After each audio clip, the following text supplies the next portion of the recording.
Carleton University in Ottawa has come under fire this week due to a story involving national security and a PhD student from Iran.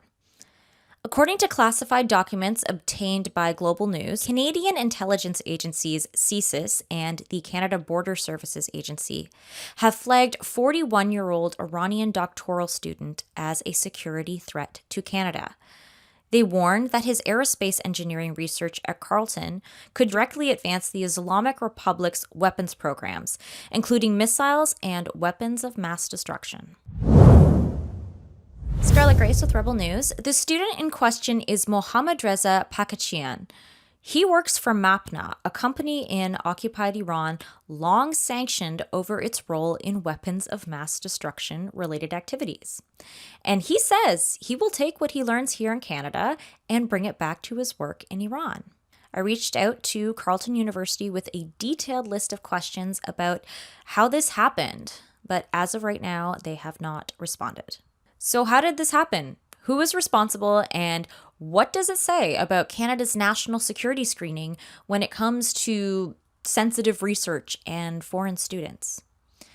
Let's start with who we're talking about. Mohammad Reza Pakachian is a 41-year-old Iranian national. He has been employed since 2009 by MAPNA, again, a major conglomerate involved in power generation and manufacturing in occupied Iran.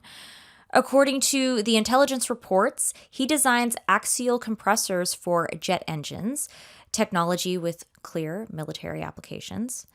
He earned his master's degree from an Iranian university known for work on uranium enrichment, nuclear implosion, and missile guidance systems. He has professional ties to Professor Mahmoud Mani at Umir Kabir University of Technology, whose research focuses on missile aerodynamics, rocket engines, and ballistic missiles. In 2022, Pakachian applied to Carleton University's PhD program in aerospace mechanical engineering. The university accepted him and even offered him an $8,000 scholarship to help cover foreign student fees. He began his studies in 2023, and he has already co-authored research with Carleton faculty and, according to public records, collaborated with researchers connected to Canada's National Research Council. In his own words, submitted as part of his immigration file, he described Carleton as a great opportunity because of its facilities and faculty, adding that when he returns to Iran, he will use his new knowledge to, quote, improve my current profession by using new state-of-the-art methods. So he's been clear about his intention to go back to MAPNA after completing his PhD here in Canada. Classified CSIS and CBSA assessments obtained by Global News state clearly that Pakachian represents a danger to the security of Canada. They warn that the knowledge he will gain through his PhD could be used to contribute to advancing Iran's military and weapons system. CBSA specifically noted the risk of intangible technology transfer, the kind of expertise that doesn't require smuggling parts, just a smart person returning home with advanced training. One internal note from February 2025 warned that if he continues his PhD, the expertise gained in Canada will likely be transferred and used to further Iran's WMD programs. His research interests at Carleton involve areas relevant to fighter jets and drones, dual-use technologies that the Islamic Republic has actively sought to improve. The regime's missile and drone programs have already shown improvement in recent conflicts. Experts note that foreign-trained scientists and engineers have long helped Tehran fill critical knowledge gaps. Canada knows this risk all too well. In 2020, the IRGC shot down Ukraine International Airlines flight PS752 with a missile, killing 85 people, including 55 Canadians and 30 permanent residents. CSIS has been warning for years about the Islamic Republic's efforts to acquire Canadian technology and expertise for its weapons programs.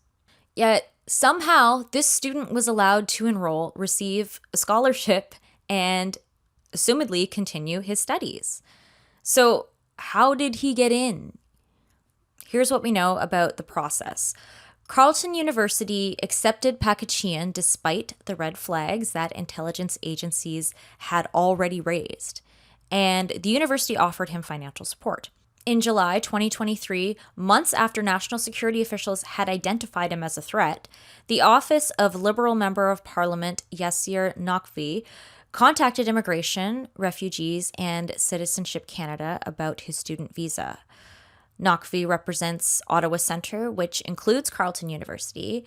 His office says they routinely help constituents with immigration matters and were not privy to classified CSIS information.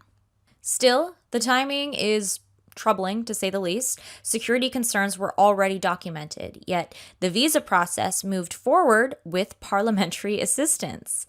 Pakachian even took the government to federal court earlier this year over visa processing delays, seeking a ruling and damages.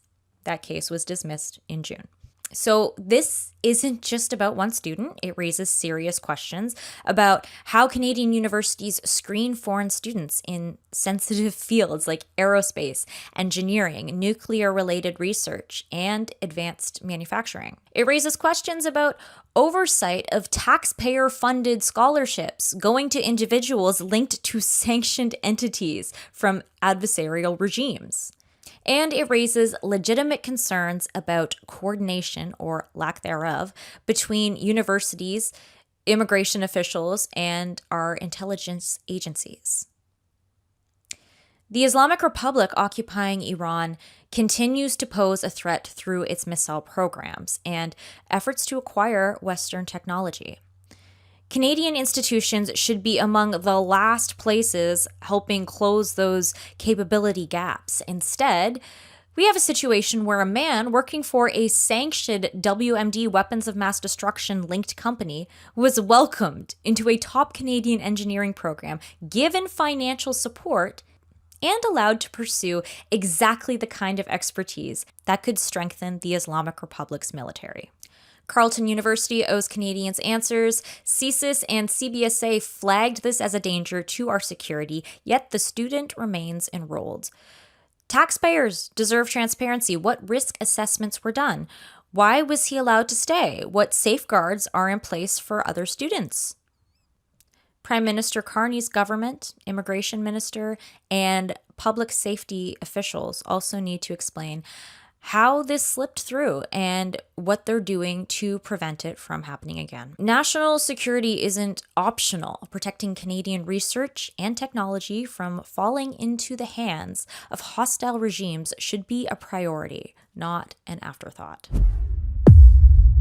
You can head to stopislamicdomination.com to sign our new petition focused on the Islamic calls to prayers that are being blasted in Regina.